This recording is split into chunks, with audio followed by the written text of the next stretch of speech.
I describe myself as a slow fashion practitioner and educator.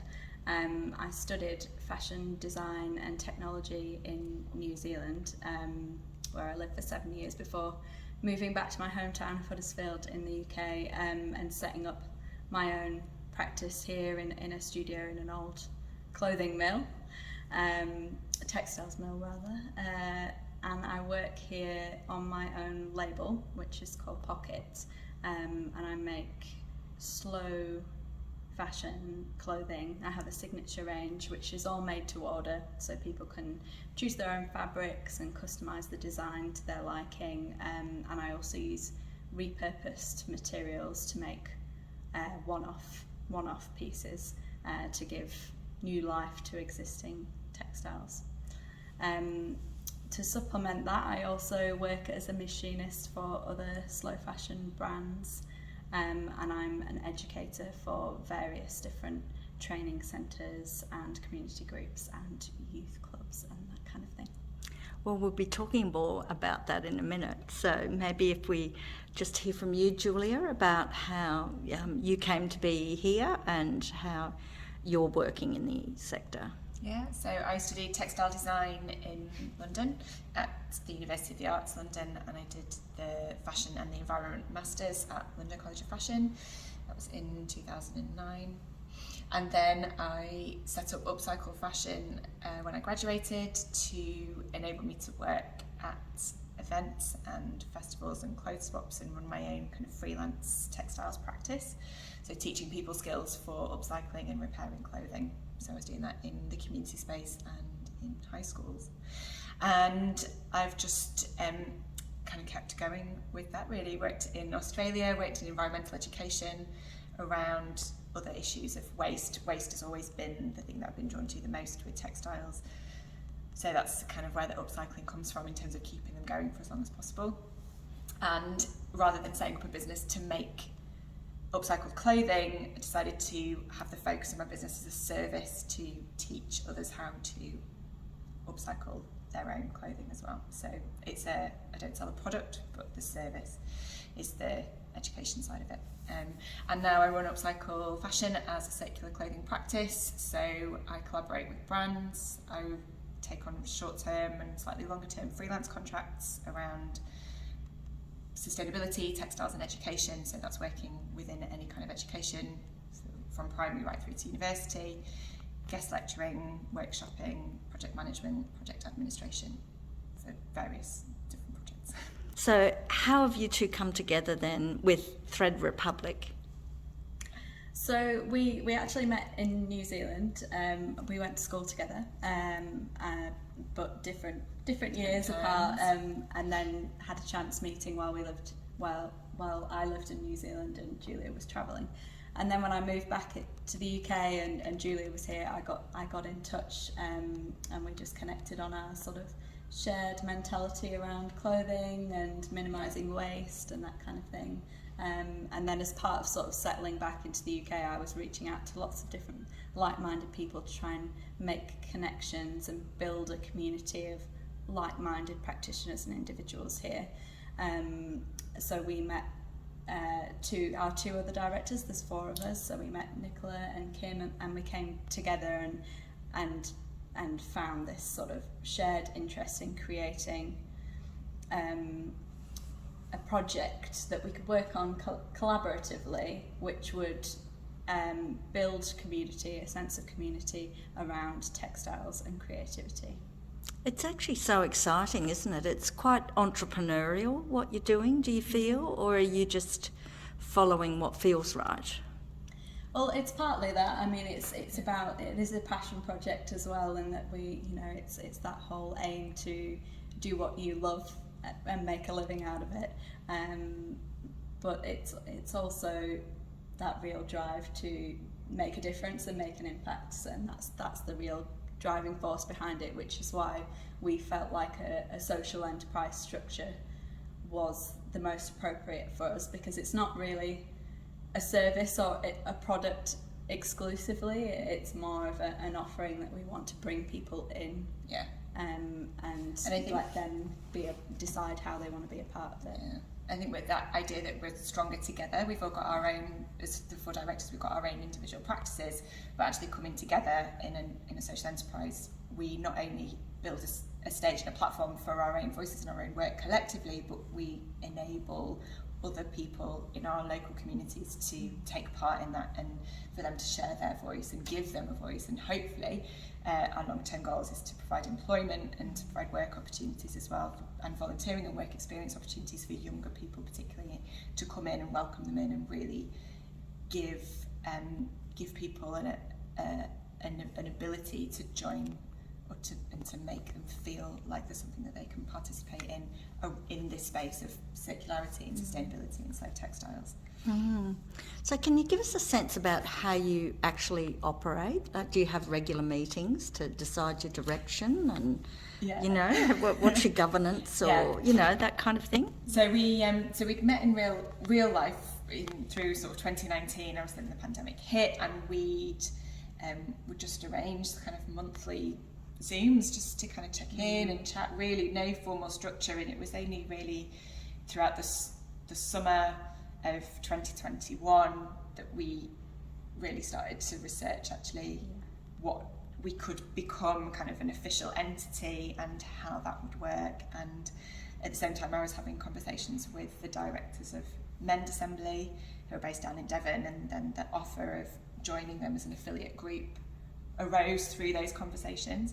So that was something that you know, they brought to the group and said, look, do we actually want to, this thing that we want to be, can it become an affiliate of Mend Assembly? And we decided that actually was a great way to go and collaborate, and then we become stronger as a team up here in the north, but then we're actually part of becomes a UK wide collective that we can then feed into, and then really look into how we can access bigger funding and scale up our work and inspire other communities to join us really as well. So it enabled us to see that vision for kind of longer term scale.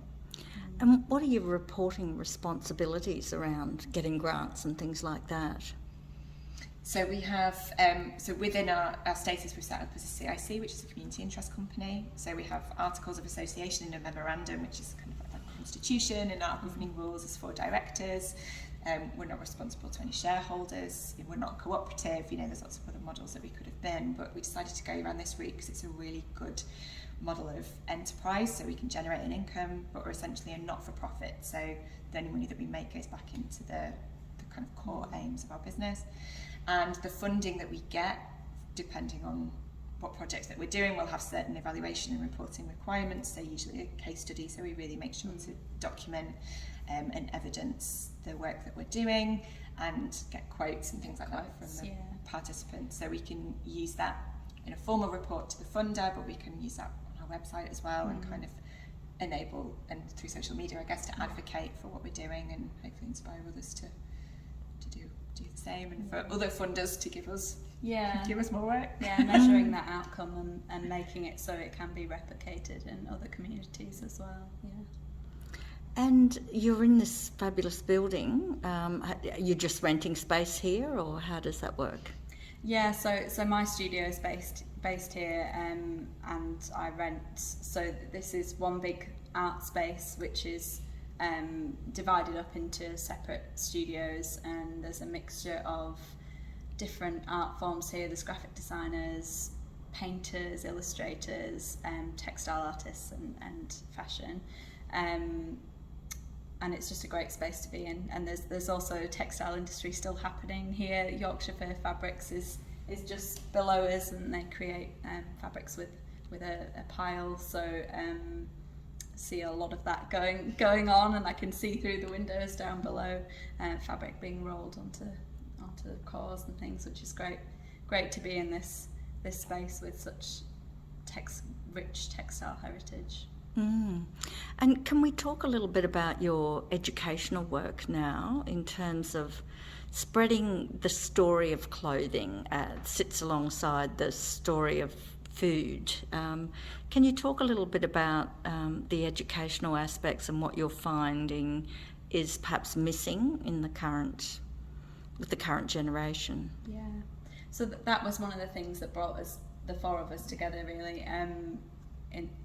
In terms of feeling like there is a lack of sewing provision and focus on textiles and sewing as an essential life skill, which we believe that it is. So that was part of our impetus to start Thread Republic, was to bridge that gap and provide provision for education in sewing, and also education in sewing that's not from an academic standpoint, in that it's about experimentation and play and enjoyment of the process, and not purely just for achievement and excelling at something. It's for that sense of well-being that comes with it, and we think that's really important to nurture in young people, that sense of just doing something for the joy of it rather than some desired outcome. Yeah. And I think the brilliant way to celebrate that through clothing and textiles is that there's lots of different ways as well that you can make clothing, especially if it's for you. And I always say to people, it doesn't matter what it looks like on the inside. I don't know if you'd agree. But people only see what's on the outside, and if it's only for you, that sense of expression, identity, and things and connection that clothing can give us, and that joy fundamentally that we get from our clothing is so important. There's so many ways that we can access that and tap into that. But I think some people are often prohibited by the fear of not knowing those skills, thinking it's really difficult, thinking they won't ever be able to do it. And I think we're all about providing easy entry points for everybody into, and if it's only ever that you're going to use those skills to do a bit of mending, then that's fine. If you feel like you actually want to go further into it, then we are able to support and provide other opportunities for that as well. So we really want to try and shout far and wide about the benefits of it. It is, having that agency is very empowering, isn't it? Yeah. And you're mainly working with young people, or are you finding there's an older generation as well? I feel like the older generation are more familiar, definitely. It's very rare that I'd get an older person in a workshop who was coming as a beginner. People come to sort of refresh their skills. Maybe they've got a sewing machine, they've not touched it for a long time, they just want to come and have a bit of a play and experiment. But generally it's a mix, really, isn't it? Because we work with we've been doing a lot of work with refugee and migrant groups through other third sector organisations referring us to funding that's available to work with those groups, which has been great to do that sort of, because it's something that it doesn't really matter if there's a language barrier, because it's such a visual thing. So it is quite there is an access to teach with that language barrier being there. Despite the language barrier, it's something which is so practical and has such great benefits for well-being and feelings of a sense of achievement in trying something new, maybe, but also a sense of creating some community cohesion, which is something like if you've come to a new country and everything's completely new and foreign to you, it can be something really grounding and help you find a sense of belonging and a sense of what your place is in this new environment. So that's been a big component of our work recently, which wasn't something we'd planned for. It kind of happened that when we started doing our community offering for workshops, that's the kind of organisations which kept getting in touch with us. So that happened really organically, and we've just been doing that kind of work repeatedly because there is such a need for it. And it further evidences how that textiles cuts through every culture.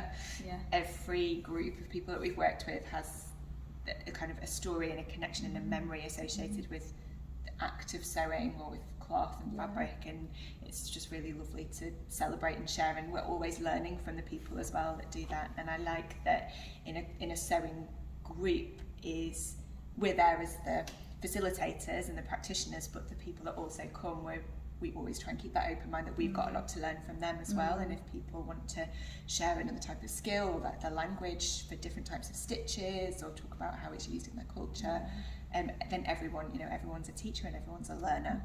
with textiles, and I think that's a really beautiful thing. Yeah, definitely. Like, we've just been commissioned to do some work with the local Ukrainian club, and we're really excited to start doing some stitching sessions with them, because they have such a rich culture of embroidery and vyshyvanka, I think which is the traditional Ukrainian shirts with the embroidery often around the collar and the cuffs.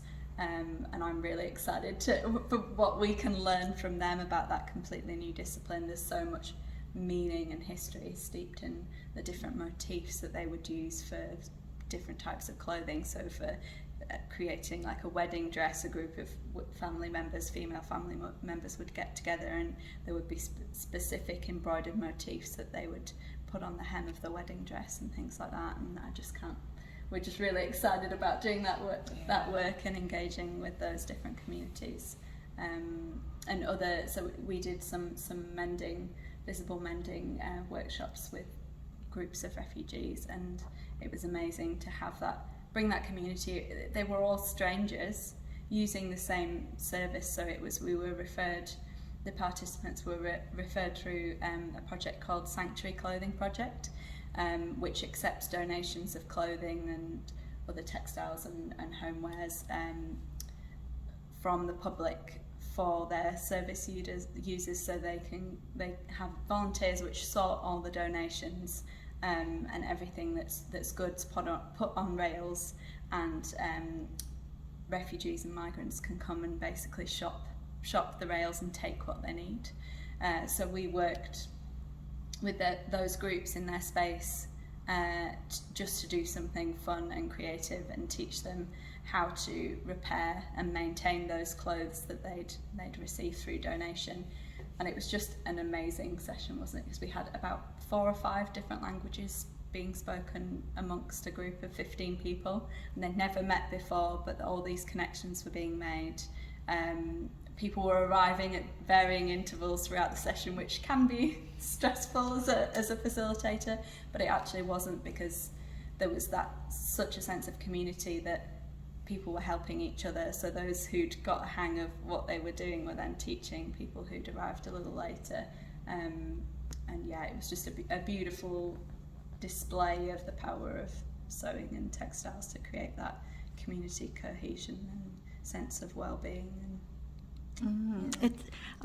It's lovely and caring and nurturing, and just the complete antithesis of fast fashion, isn't it? Mm-hmm. So how does all that work together? Like, how does fast fashion still dominate so much? It's just such a great unlearning, isn't it? I think I always say there's just such a disconnect now with where our clothing came from.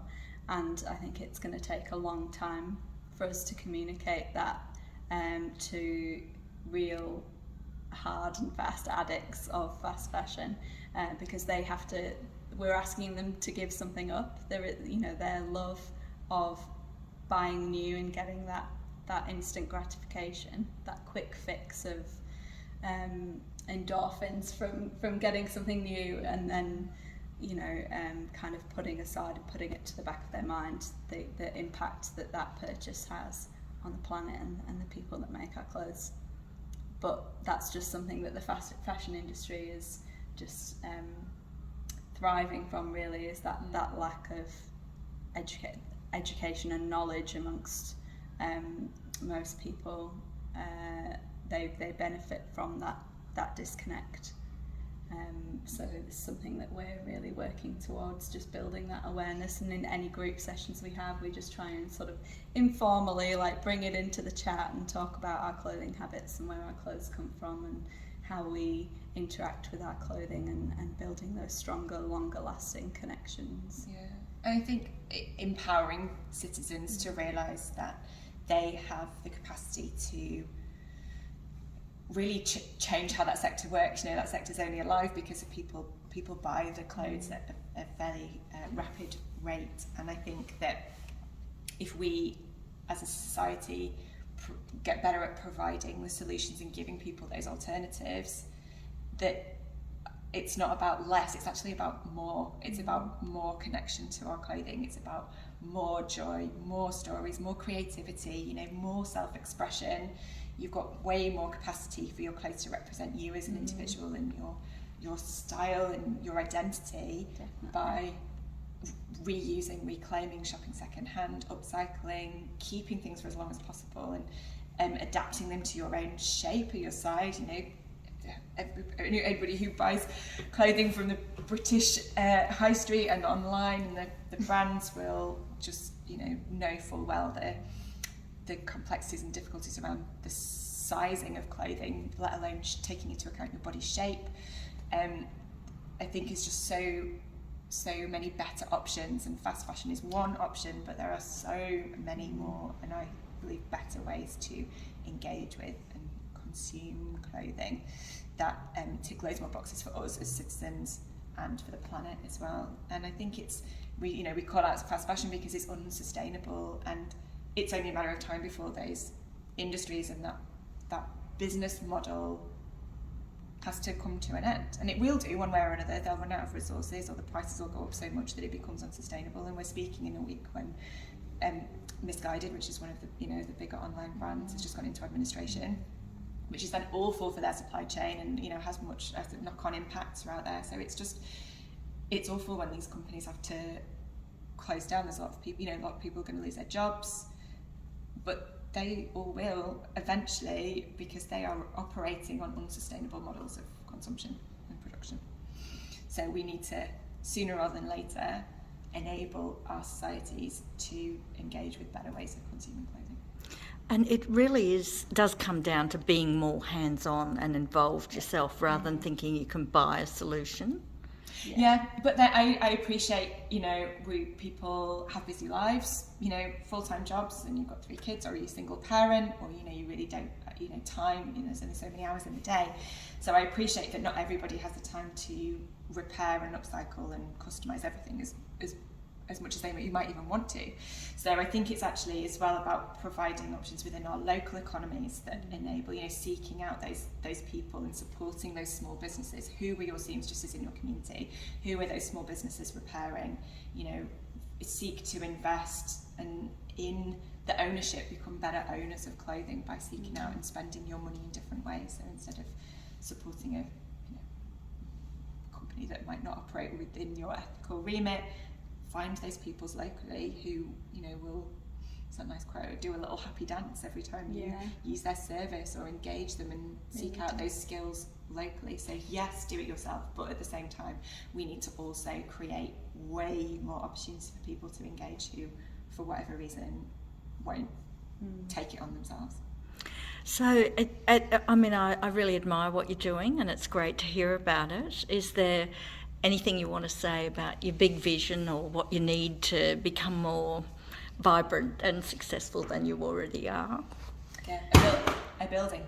Yeah, our big thing is space at the moment, because we all operate from our individual studios, and we would really like a space where we're all working on our individual practices and collaboratively as Thread Republic in the same space, in a space that we can invite other people to, and build that real sense of community and ownership, other people's ownership of being part of what we're doing, because it's not just the 4 of us sort of dictating what we're about. It's about us asking what's needed and what people want, and what they would like to engage with and learn from us and from our experience and that kind of thing. So that's our big thing at the moment, and we have a pop-up space that we've secured for 3 months from November, which we're really excited about, and we'll use that as a pilot for all our